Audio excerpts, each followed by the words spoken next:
자, 오늘은 이제 다니엘 8장 2300주야에 대한 이야기가 9장 이제까지 공부했는데요. 여기까지의 이야기를 보면서 2300주야에 대한 이야기를 다시 한 번 더 정리하고 금요일 날부터 11장을 좀 들어가도록 하겠습니다. 마지막으로 좀 정리하는 건데요.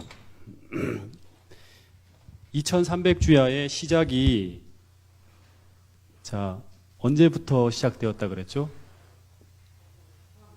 기원전 BC 하면 이제 비포 크라이스트, 예수님 탄생하기 전 457년부터 시작해서 쭉 흘러가면 2300년이 지나면 여기 언제가 끝나는 거죠? 1844년. 예.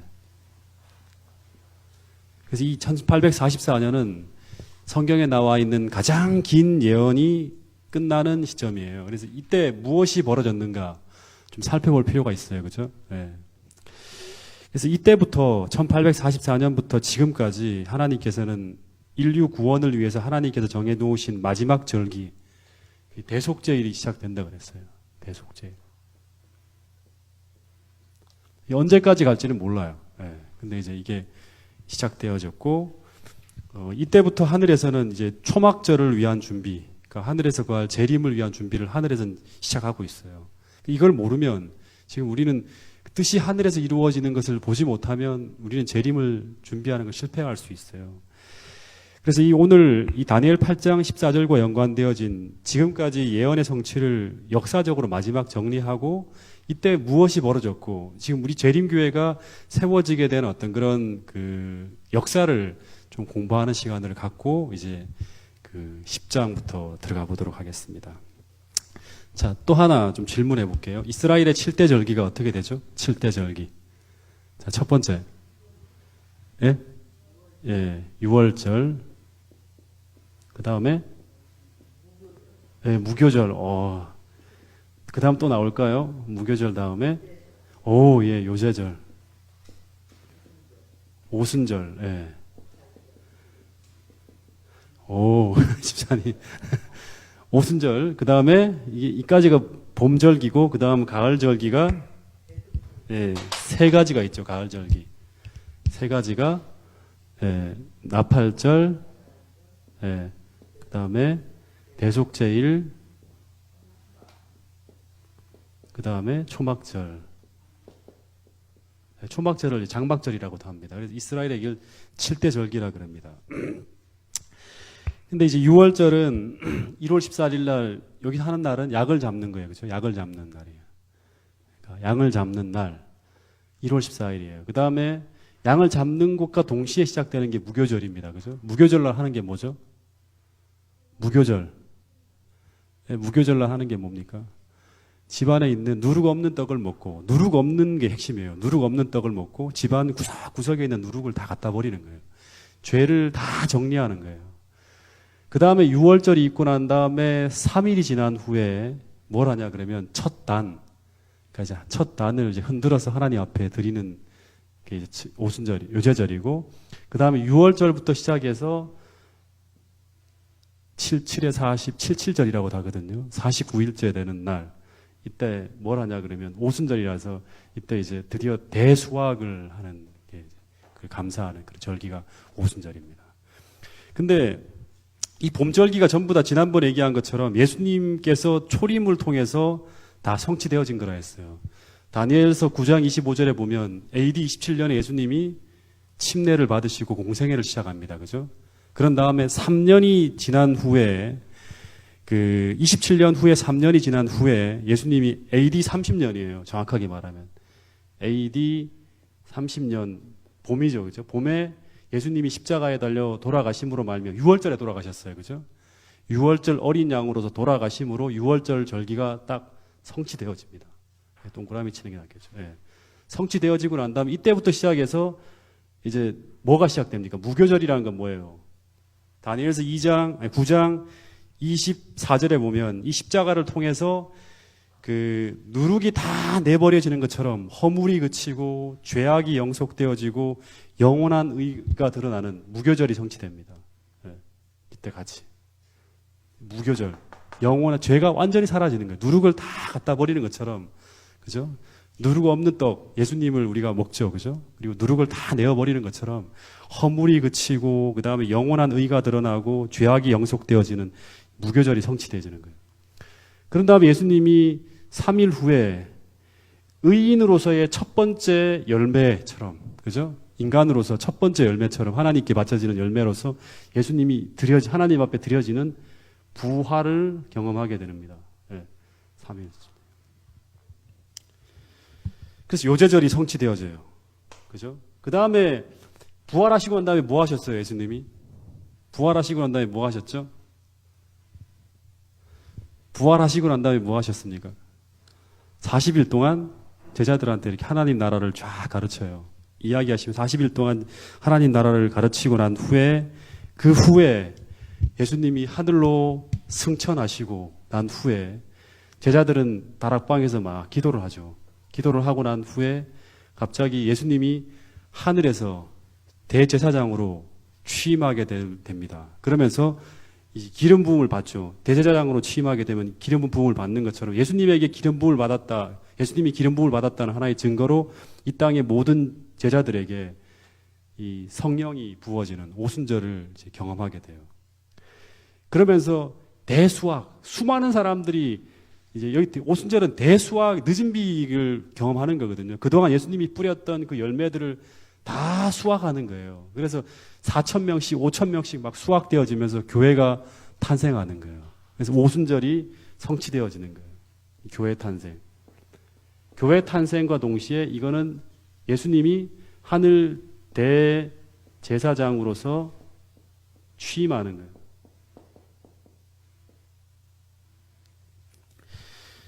그래서 성소에서 보면 여기까지가 예수님께서 이 땅에 계실 때의 경험들이에요. 뜰에서의 경험이라 했죠. 그죠? 그러니까 유월절은 번제단, 그 다음에 십자가에 달려 돌아가심으로 말미암아 죄악을 씻는 샘이 열립니다. 그게 이제 물두멍. 번제단하고 물두멍이에요. 뜰에서의 경험이죠. 그죠? 십자가. 예수님이 달려 돌아가시는 십자가의 경험 이후에 바로 동시에 무교절의 경험처럼 물두멍이 열립니다. 죄를 씻는 샘이 열리는 거예요. 그래서 사람들이 하나님 앞으로 나갈 수 있는 길이 열리게 되는 거예요. 그러니까 이 봄절기가 다 성취됐어요. 그 다음에 예수님이 이제 뜰에서 어디로 가야 되는가 하면 하늘 성소로 들어가는 거예요.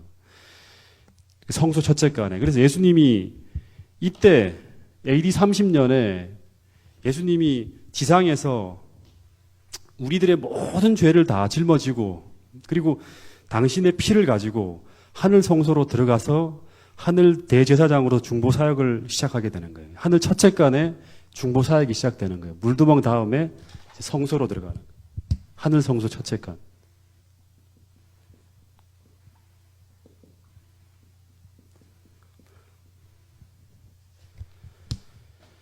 그래서 이때 이제 예수님이 하늘 성소의 첫째간에 들어가서 봉사하실 때 다니엘서 8장을 보면 이때부터 사단은 이 작은 뿔을 동원합니다.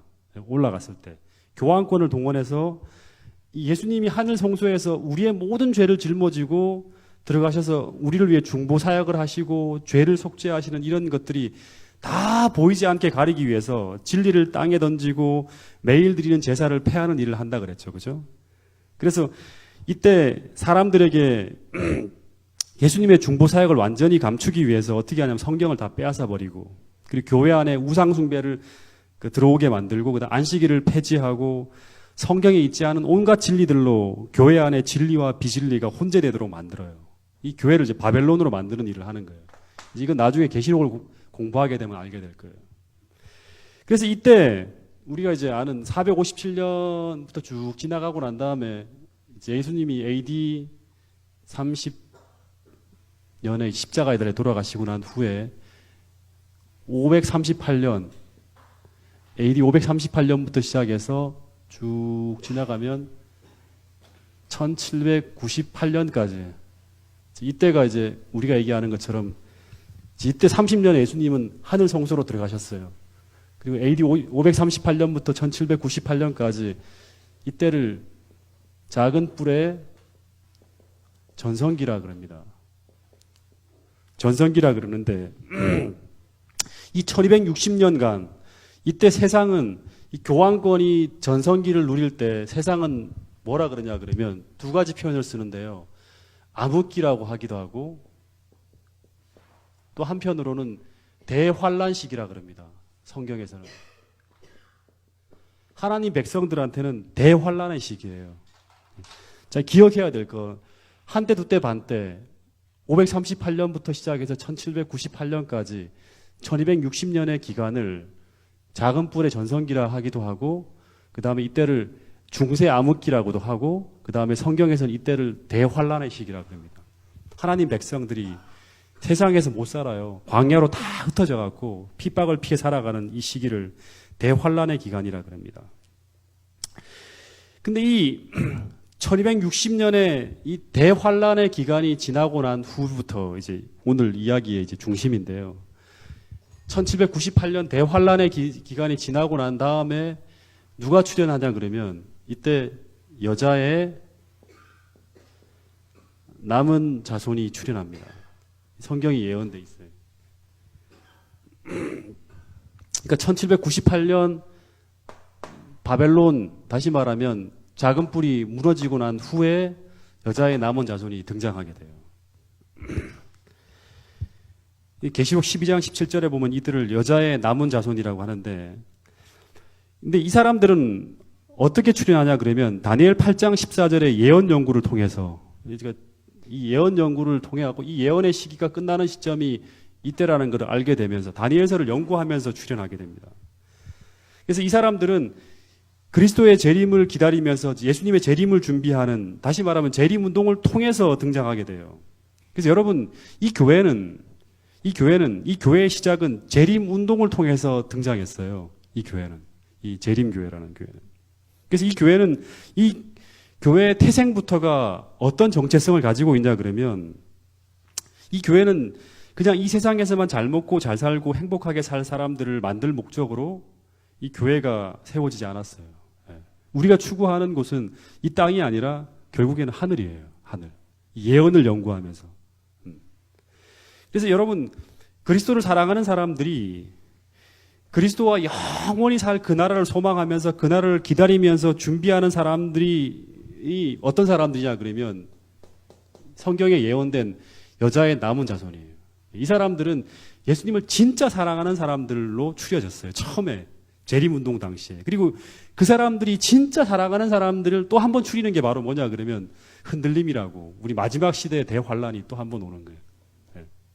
그래서 이 수많은 그리스도인을 믿으라고 공언하는 사람들 중에서 예수님께서 진짜 재림을 소망하면서 하나님을 사랑하는 사람들을 추려내는 것이 이 제7일 안식일 예수 재림교회 초기 이제 우리 선조들이고 믿음의 선조들이고요. 지금 사람들이 자꾸 모여들다 보니까 이 정체성이 자꾸 혼란이 오는 어떤 그런 것들을 경험하고 있는데, 결국에는 또 하늘 갈 사람들은 어떤 사람들이냐 그러면 그 사람들 중에서도 진짜 재림을 소망하면서 하나님의 계명을 지키고 예수의 증거를 가진 사람들만이 하늘 가게 된다는 거예요.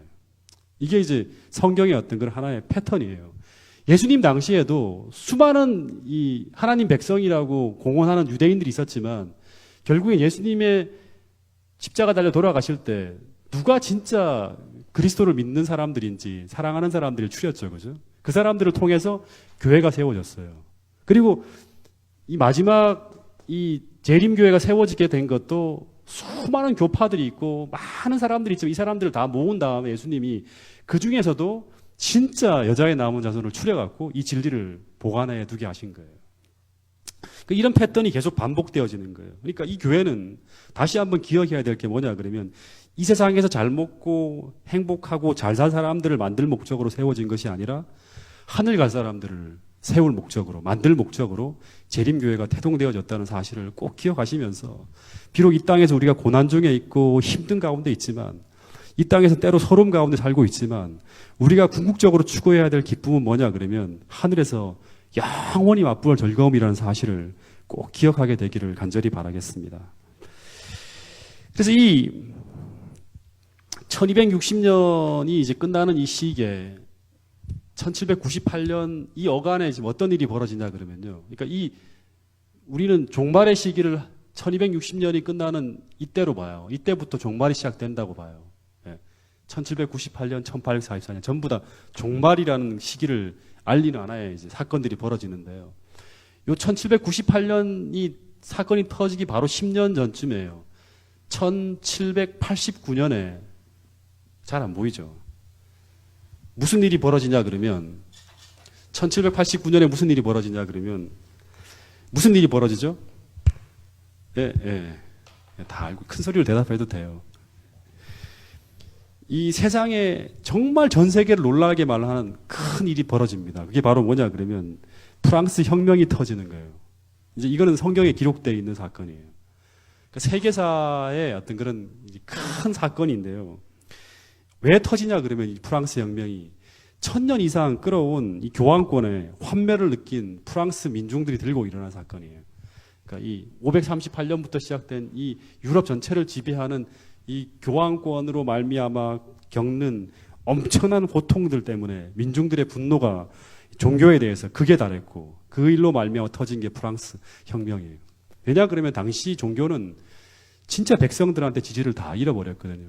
그러니까 왜냐 그러면 한 종교 축제일이 한 거의 1년의 절반 가까이가 종교 축제일인데 종교인들은 세금을 내지 않아요, 당시에. 그리고 민중들한테 일하지 못하게 만든 축제일은. 그리고 백성들은 도탄에 빠져 있는데도 불구하고 계속 그들에게 피를 빨아먹는 존재들이 다 그 당시에 종교인들이었어요. 그래서 이 민중들의 분노가 극에 달해서 폭동이 일어났고 이거를 지지하는 사람이 이제 당시 프랑스의 왕이었던 루이 16세였어요. 그 캐톨릭을 지지하고 있던 사람들이. 그래서 막 바스티유 감옥이 습격을 당하면서 막 사람들이 터져 나오면서 왕과 그 다음에 정부를 규탄하면서 사람들을 죽이려고 막 거리를 휘젓고 다닐 때 이 루이 16세라는 이 프랑스 황제가 그 오스트리아에 있는 처갓집으로 도망가요. 도망가다가 붙들려고 어떻게 되냐 그러면 알죠. 단두대에서 이 황제가 백성들에 의해서 목이 잘려나가는 일이 벌어집니다. 죽어나가요. 그리고 난 다음에 너무나 놀란 사제들이 다 막 그 국경을 빠져나가려다 붙잡혀갖고 수천 명이나 되는 사제들이 다 죽어요. 민중들에게 다 처형을 당해요. 그러면서 수많은 사람들이 피를 흘리며 죽어나가는데 이때 이제 그 민중들이 종교에 대해서 환멸을 느끼며 새로운 나라를 세우자 하면서 그 교회와 관련된 성경과 관련된 모든 것을 폐지시켜버려요. 그래서 그들이 꿈꾸는 나라는 어떤 나라냐면 성경 없는 학교가 세워져야 되고 성경을 보지 않고 그리고 교회 없는 마을을 세우고 그 다음에 슬로건으로 신을 부정하는 무신론 사상과 이성의 신을 막 이제 동상을 세우면서 우리는 이제 종교와 관련 없는 세상을 만들겠다고 막 하면서 인본주의 사상이 다 세상을 뒤덮어버려요.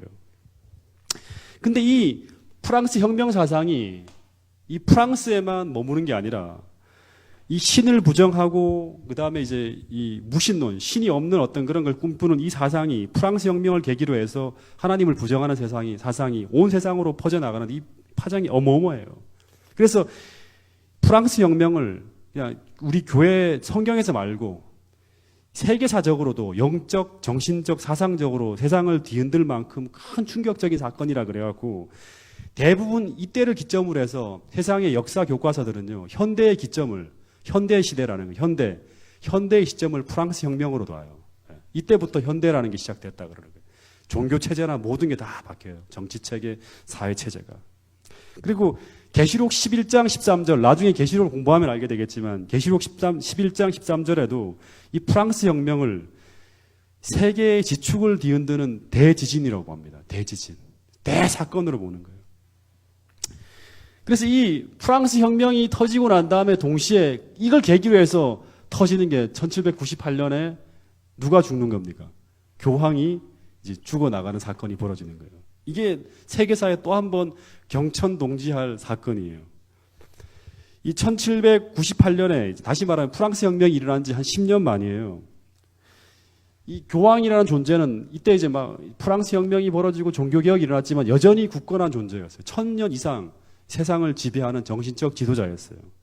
근데 이 사람이 나폴레옹의 그 하나의 밑에 있는 참모 장군이었던 루이 베르티에 장군에 의해서 강제로 압송되어서 발렌스 감옥으로 쭉 끌려가다가 너무나 거칠게 이제 대우를 받으면서 옥살을 하는 사건이 벌어졌다는 걸 우리가 알고 있어요. 근데 이 사건이 이 이제 교황이 죽는 걸 보면서 사람들이 어떤 생각을 하냐 그러면 당시 유럽에 있는 모든 사람들이 아무리 그래도 그렇지 어떻게 교황이 죽을 수 있을까 하면서 어떤 생각을 하냐 그러면 당시에 사람들은 교황을 신으로 봤거든요. 무류설, 무오설, 그다음에 하나님의 아들의 대리자 이런 사람이었잖아요. 근데 이 교황이 이런 비참한 죽음을 보면서 종교란 아무것도 아니다. 심지어 하나님이 없는 게 아닌가. 이런 막 생각들이 막 일파만파 퍼지면서 무신 사상이 프랑스 혁명과 동시에 무신 사상이 이제 막 퍼져나가기 시작하는 거예요. 그러면서 이 시대 이 프랑스 혁명이나 교황의 그 죽는 사건, 다시 말하면 이 교황권의 붕괴는 정신적으로 유럽 전체, 다시 말하면 세상 전체를 뒤흔드는 그런 사건이었어요. 그러면서 이 1260년이 끝나는 시점에 도저히 세상에서 벌어질 것 같지 않은 일들이 막 터지는 거예요. 사람들의 사상을 막 혼란하게 만드는 거예요. 그러면서 이 엄청난 종교의 공백 속에서 그 수많은 사람들이 종교적 허무에 빠져갖고 두 가지의 어떤 세상의 어떤 철학에 몰입해요. 하나는 무신론, 무신론 사상이.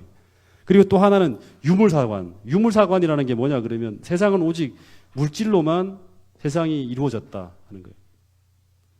뭐 이때 이 철학자들이 막 등장합니다. 그리고 이런 사람들이 계속 이쪽에 심취하면서 만들어진 사상이 이제 우리가 계시록을 공부하면서 또 주목해야 될 두 가지 어떤 그런 중요한 사상이 있는데 이런 것들을 기반으로 해서 만들어지는 사단의 최고의 걸작품이 등장합니다. 그 하나가 바로 뭐냐 그러면 세상의 창조가 하나님에 의해서 창조되지 않았다고 지금까지도 우리를 하여금 골탕 먹이게 만드는 게 뭡니까? 그 하나가 진화론이에요. 이때 이제 진화론이 만들어집니다. 다윈이라는 사람이 이제 그리고 또 하나가 뭐냐 그러면 이 진화론을 기반으로 해서 무신론을 기반으로 해서 또 하나 만들어지는 세상 전체를 지배하게 되는 하나의 이데올로기가 있죠. 그게 바로 뭐죠? 공산주의라는 거예요. 이 세상을 지배하게 되죠. 그죠? 그러니까 이게 전부 다 프랑스 혁명을 거치면서 교황권의 붕괴와 동시에 같이 만들어진 이 시기에 만들어진 이 세계를 지배하는 이론들입니다. 진화론과 공산주의. 그래서 막 사람들이 여기에 빠져들면서 몰입하면서 전 세계가 이 두 가지 사상의 지배를 받기 시작하는 거예요. 근데 이제 중요한 거, 사단이 이렇게 이제 세상을 끌고 가는 거예요. 마지막 인류 최후의 전쟁을 위해서 예수님 재림을 때 벌어질 이 아마겟돈 전쟁을 위해서 사단이 이렇게 세상을 지배하면서 끌고 갈 때, 이렇게 왕성하게 움직일 때, 상황이 급박하게 돌아갈 때, 하나님도 그 반대편에서 이것과 맞서서 하나님이 준비하는 것이 시작되어집니다. 그게 바로 뭐냐 그러면 이제 세상은요, 세상에서 다니엘 계시록 12장에 보면 이제 하나님과 사단과의 싸움이 4번에 걸쳐서 벌어질 거라 그래요. 그 계시록 12장에 보면 첫 번째 전쟁은 어디에서 벌어지냐 그러면 하늘에서 벌어집니다. 하늘에서 벌어지고 난 다음에 사단이 패하죠. 그죠? 그리고 난 다음에 두 번째 벌어지는 싸움이 어디서 벌어지냐 그러면 십자가에서 벌어진다 그래요. 세 번째 벌어지는 싸움은 예수님이 승천하고 난 다음에 여자와 더불어서 교회와 더불어 싸우는 1260년간 광야에서 벌어진다 그래요. 교회와 사단과의 싸움이죠. 그죠? 그 다음에 마지막 싸움이 바로 뭐냐 그러면 네 번째 싸움인데 이제 네 번째 싸움이 바로 1798년 이후에 1260년간이 지나고 난 다음에 여자의 남은 자손과 용과의 싸움이에요. 이 계시록 12장 17절에 등장하는 거예요. 용이 여자에게 분노하여 돌아가서 그 여자의 남은 자손 곧 하나님의 계명을 지키며 예수의 믿음, 예수의 증거를 가진 자들로 더불어 싸우려고 바다 모리에 졌더라. 이 네 번의 싸움이, 네 번째 싸움이. 그래서 하나님께서 이 마지막 전쟁을 위해서 사단은 이렇게 준비해 나갈 때 하나님은 이 여자의 남은 자손을 준비시키는 것이 하나님의 목적이에요. 이것만 잘 준비되어지면 이제 마지막에 용과 더불어 싸우는 그 싸움에서 하나님이 승리할 것을 믿고 있기 때문에 그래요.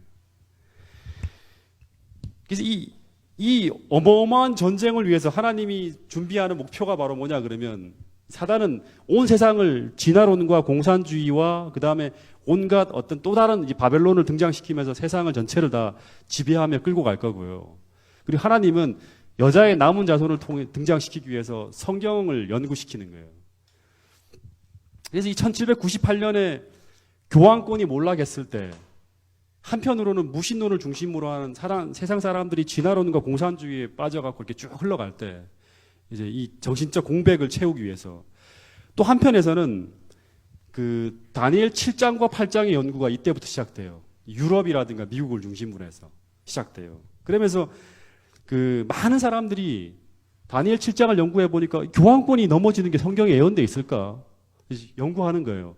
프랑스 혁명이 과연 성경에 예언돼 있을까 찾아보는 거예요. 근데 교황권이 무너지는 시기가 바로 한때 두때 반때 538년부터 시작해서 1798년까지의 이 예언이 있다는 것을 확인하게 돼요. 그러면서 이때부터 세상 종말이 다가온다는 이 재림에 대한 사상이 유럽 전체에 확산되기 시작해요.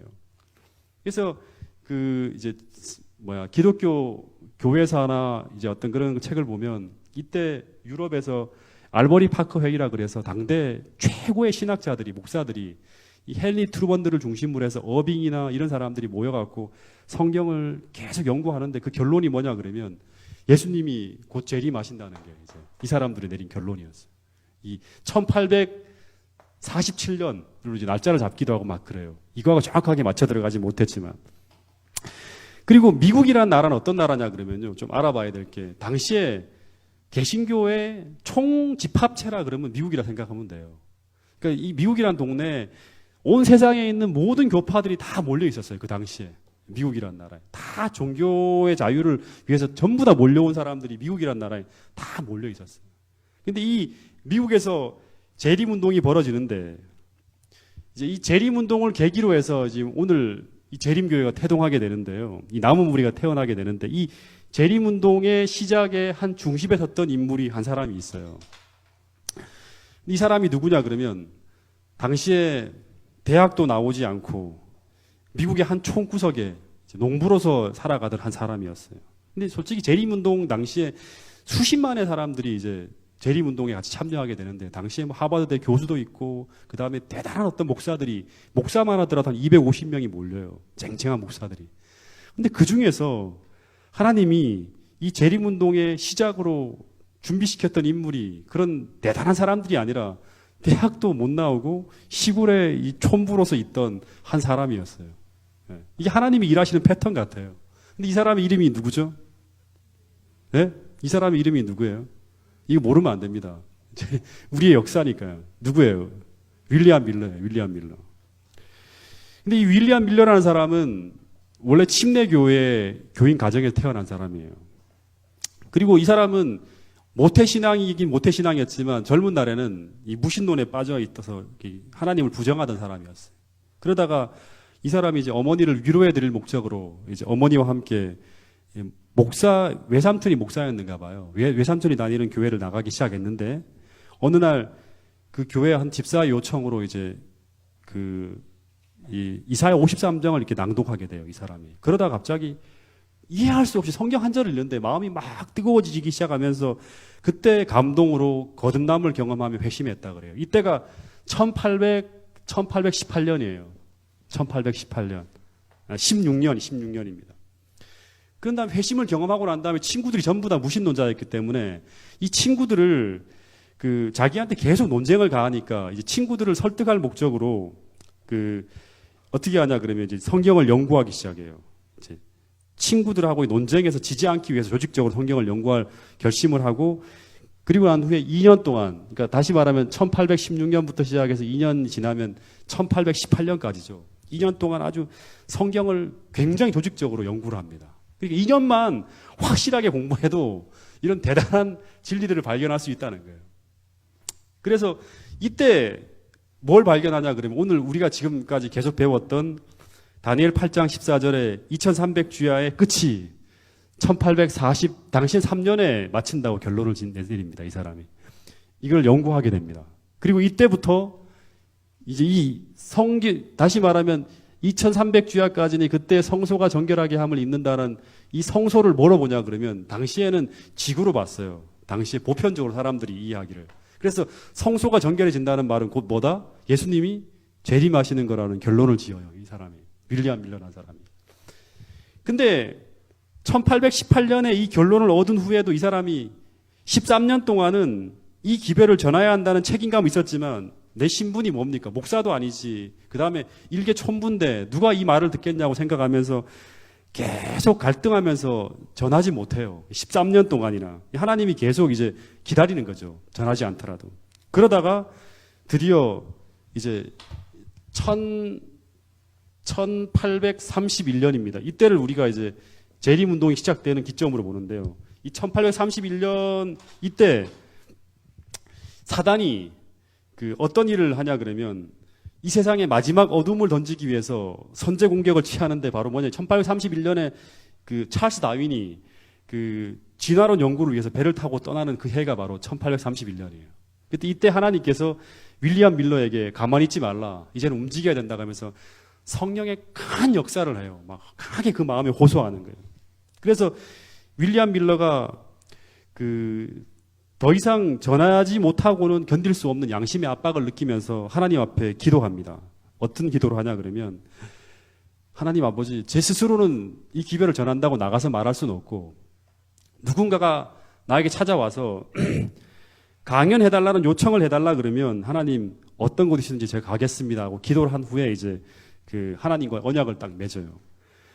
근데 그 당시 나이가 55세였어요. 윌리엄 밀러가. 55세의 농부에게 누가 와서 성경을 배우겠다 하겠느냐 하면서 아무 생각 없이 있는데 이 기도를 한 지 딱 30분이 지나지 않아갖고 이 드레스덴이라는 드레스덴이라는 동네에 사는 조카가 찾아왔는데 뭐라 그러냐 그러면 다음 주일날 설교자가 없으니까 그동안 성경 연구에서 발견한 재림 기별을 전해달라는 얘기를 하게 돼요. 그래서 이 얘기를 듣고 난 후에 윌리엄 밀러가 처음으로 드레스덴이라는 곳에 가서 그 동네에 한 몇 사람 앉혀놓고요. 처음으로 교회가 당시에는 무슨 큰 어떤 성전이 아니라 가정이에요. 가정에서 몇 사람 앉혀놓고 주방에서 이 진리를 전합니다. 그리고 이 진리를 전하는 동안 하루만 전해달라 그랬는데 너무너무 뜨거워갖고 일주일 동안 연장이 돼요. 그러면서 동네에 있는 사람들을 다 불러와갖고 일주일 동안 집회를 하고 나서 12가정이 그때 회심을 경험하게 됐다 그럽니다.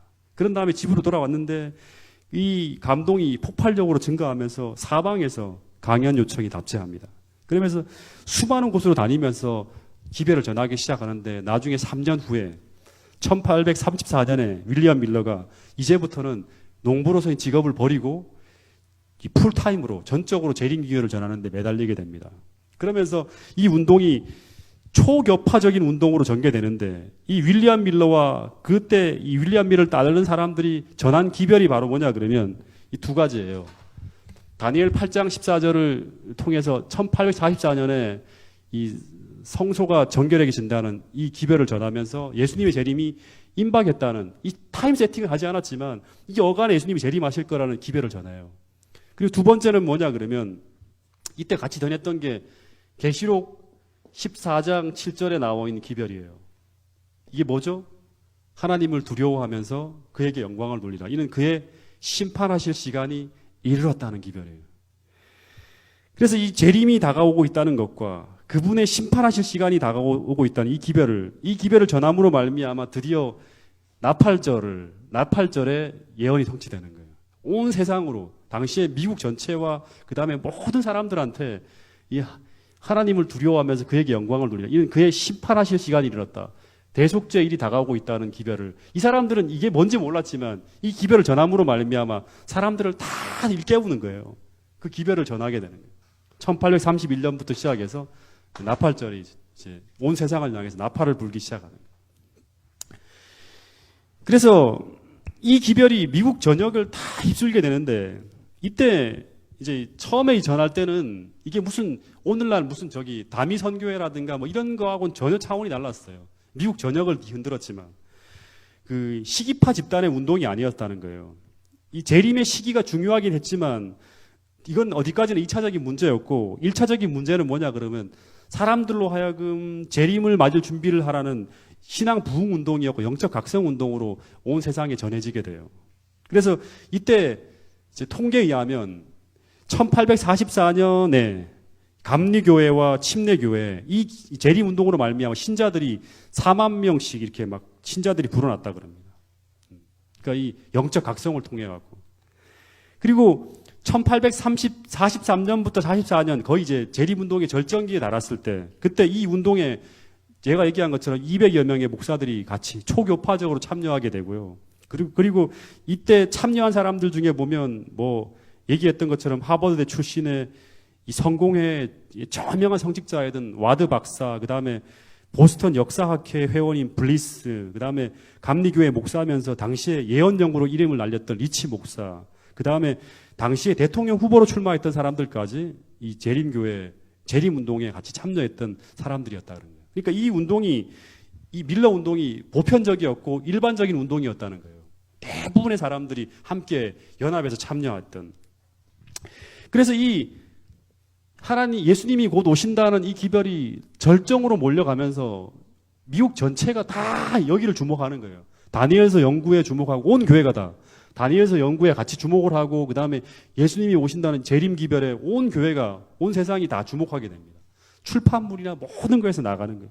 그리고 이때 하나님께서 이 운동이 펼쳐나갈 때 여기에 힘을 더하기 위해서 어떤 일을 벌이냐 그러면 성경에 보면 1260년이 마치고 났을 때 그때 어떤 일이 벌어지냐 그러면 대환란 후에 즉시 해가 어두워지고 달이 빛을 내지 않는 사건이 터진다 그래요. 천년계의 징조가 있게 된다 그래요. 근데 이게 이제 1780년 5월 19일 날 해 달 사건이 벌어져요. 그리고 난 다음에 이 암흑일이 있고 난 다음에 요엘서라든가 마태복음이나 계시록 6장에 보면 해와 달 사건이 벌어지고 난 다음에 뭐가 와야 되냐 그러면 하늘에서 별들이 떨어진다는 이제 사건이 벌어진다고 얘기해요. 근데 이 한참 재림운동이 굉장히 뜨겁게 불을 뿜던 그 시기에 1833년 11월 13일 날 유성우가 하늘 밤새도록 떨어지는 유성우 사건이 벌어져요.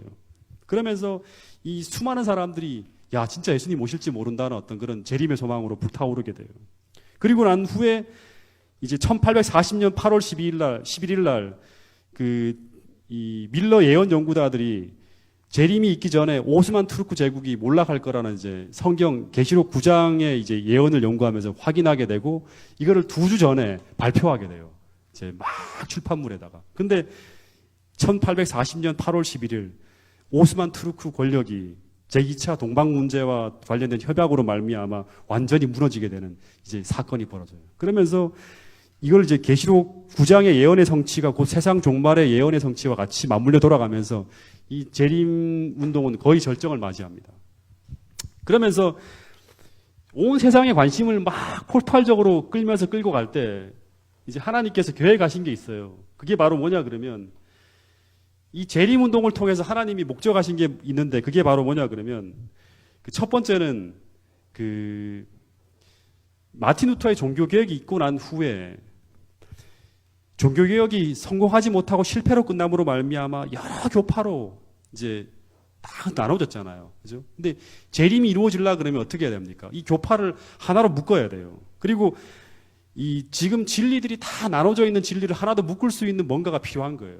그래서 하나님께서 이 재림 운동이 초교파적으로 벌어지게 만들므로 말미암아 종교개혁으로 말미암아 흩어져 있던 이 모든 교파들을 하나로 묶고 그리고 나눠졌던 진리를 하나로 모을 수 있는 한 단체가 필요한 거예요. 그게 바로 뭐냐 그러면 이제 계시록 1798년 이후에 등장하게 될 여자의 남은 자손이 그 일을 하게 된다는 거예요. 이 일을 위해서 재림 운동을 일으켰던 거예요.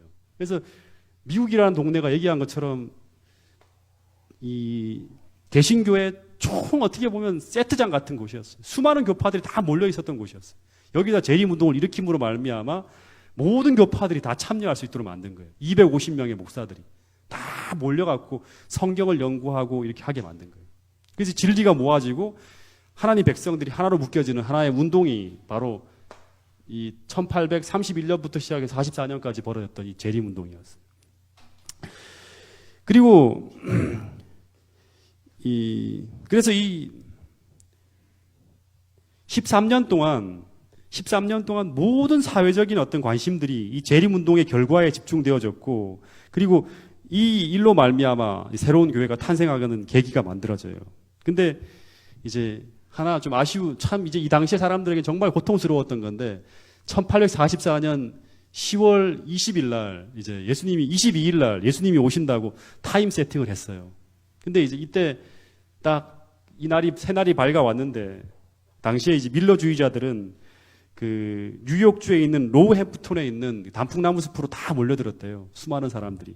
근데 여기 글에 보면 동력의 태양이 마치 신방을 나오는 신랑과 같이 솟아올랐으나 신랑은 나타나지 않았다는 말을 하면서 굉장히 많은 사람들이 실망하고 막 낭망에 떨어져요. 근데 이 신랑이 어디로 갔을까? 분명히 이 땅으로 와야 되는데 신랑이 사라진 거예요. 그래서 이 신랑을 찾기 위해서 그들이 찾지 못했던 진리를 막 연구하면서 새롭게 이제 발견되어지는 진리들이 바로 뭐였냐 그러면 이 계시록에 나오거든요. 성소를 새로 측량하게 돼요. 성소에 대한 진리를 새로 발견하게 돼요. 그러면서 이 마지막 시대, 다시 말하면 나팔절이 불린 거고, 대속제일이 지나가고 난 후에 바로 초막절, 장막절을 맞이한다는 오늘 우리가 이제 발견한 이 진리들을 찾아나게 돼요. 성소 연구를 통해 갖고.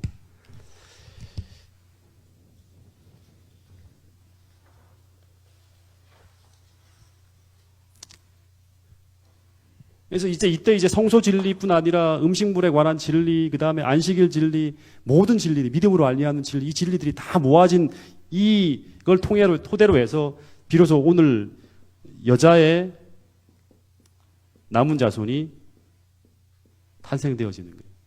그리고 이 사람들은 1798년 이후에 탄생되어지고, 이 사람들을 통해서 이 마지막 대속죄일에 관계되어지는 마지막 최후의 진리들이 증거되어집니다. 이 사람들을 통해서. 그리고 이 사람들의 역할이 다 끝나고 나면 드디어 초막절, 장막절이 오는 거예요.